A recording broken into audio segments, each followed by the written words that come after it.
Mixture ಅಂತಂದ್ರೆ ಎಲ್ಲರಿಗೂ ತುಂಬಾನೇ ಇಷ್ಟ.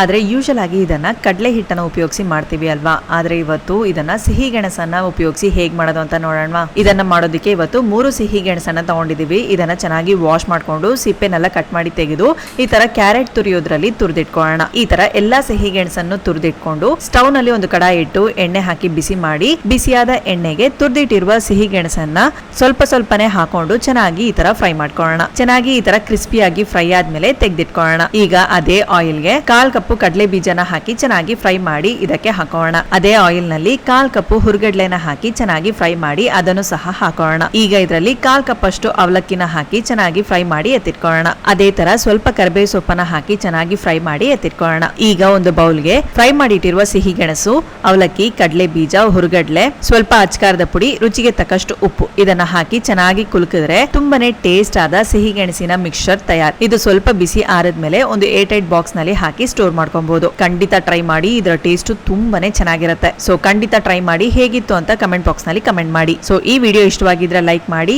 ಫುಡಿ ಕನ್ನಡನ ಫಾಲೋ ಮಾಡಿ.